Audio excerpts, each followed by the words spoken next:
Halo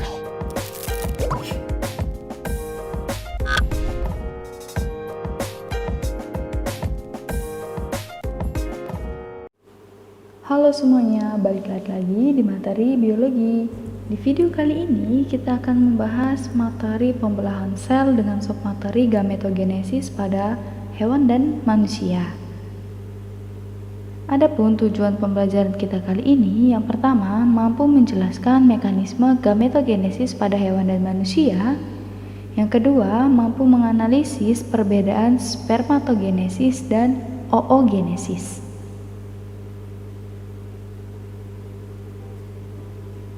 Gametogenesis.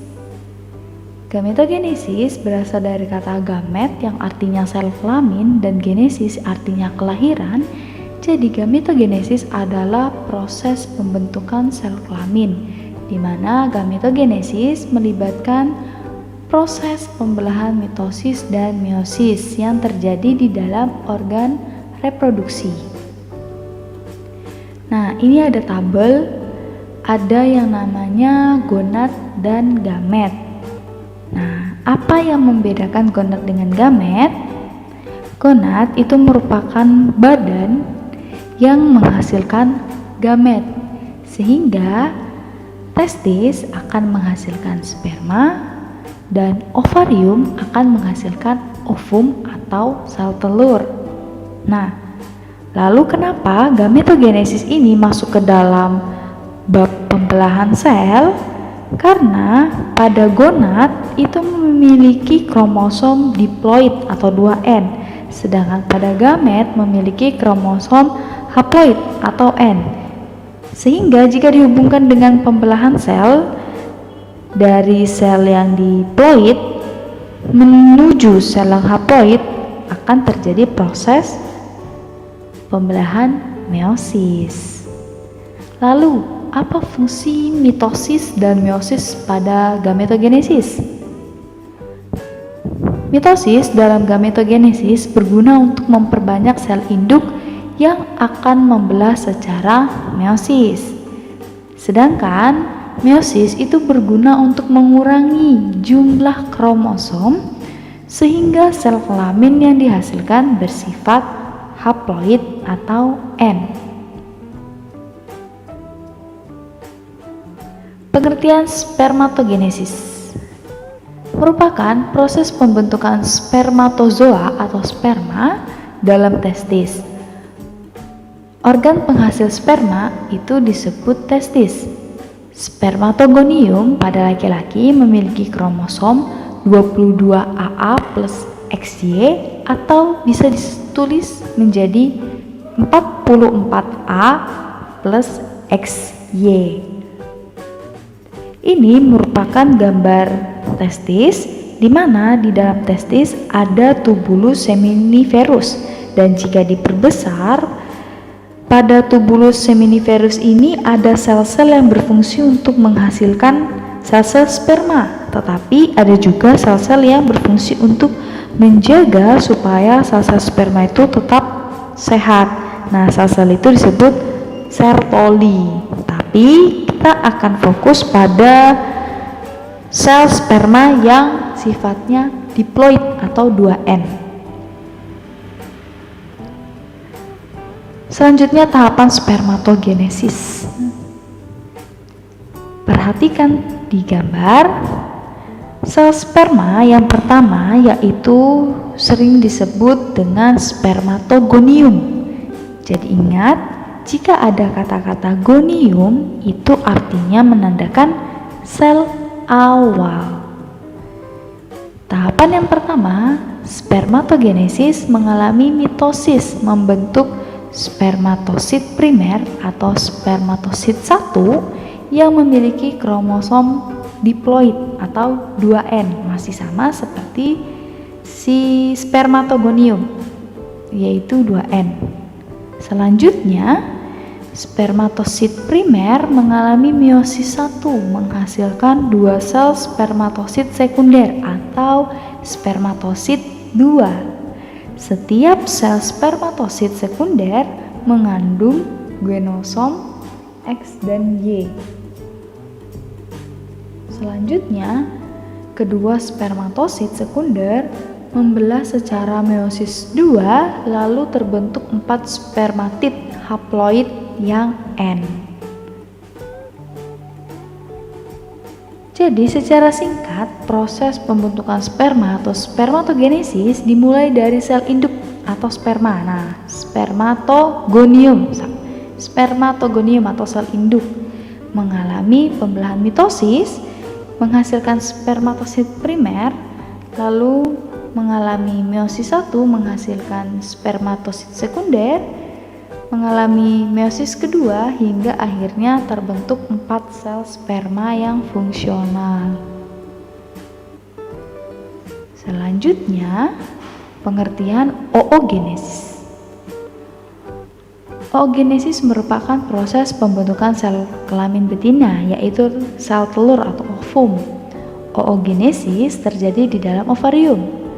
Oogenesis diawali dari sel primordial diploid pada epitel germinal ovarium yang berdiferensiasi menjadi sel induk yang disebut oogonium. Oogonium pada manusia atau pada wanita itu 22 AA plus XX atau 44A plus XX. Untuk tahapan oogenesis, perhatikan di gambar. Diawali dari pembelahan mitosis di sel induk ovarium yang menghasilkan sel yang disebut oosit primer atau oosit 1 yang memiliki kromosom diploid 2N. Selanjutnya, oosit primer mengalami pembelahan meiosis pertama dan terbentuk 2 sel dengan ukuran yang berbeda. Oosit sekunder dan badan polar pertama memiliki kromosom yakni 22A plus X. Selanjutnya, oosit sekunder mengalami pembelahan meiosis 2 dan terbentuk sel dengan ukuran yang berbeda. Sel yang besar disebut ootit. Nah, sementara itu, sel yang berukuran kecil disebut dengan badan polar kedua. Badan polar 2 ini merupakan hasil pembelahan dari badan polar pertama. Ketiga badan polar 2 yang berukuran kecil tersebut akan hancur. Selanjutnya, ootit mengalami pematangan menjadi ovum sel telur jika dibuahi dengan sperma dan akan berkembang menjadi zigot. Ini secara ringkas proses pembentukan ovum atau sel telur oogenesis, di mana dimulai dari sel induk ovum yaitu oogonium mengalami mitosis menghasilkan oosit primer, mengalami meiosis 1 menghasilkan oosit sekunder plus badan kutub pertama atau badan polar pertama, lalu mengalami meiosis kedua menghasilkan ootit plus 3 badan kutub atau badan polar yang kedua, sehingga badan polar tersebut akan hancur dan tersisalah ootit yang berkembang menjadi ovum atau sel telur. Ini merupakan gambar spermatogonium dan oogonium. Pada ovum wanita itu kromosomnya 22AA plus XX atau 44A plus XX, sedangkan spermatozoa atau sperma laki-laki memiliki 22AA plus XY atau 44A plus XY. AA di sini maksudnya adalah autosom atau sel tubuh, sedangkan X atau XY ini merupakan sel gamet atau sel kelamin. Bagaimana bisa individu tersebut bisa menjadi laki-laki dan bisa menjadi perempuan?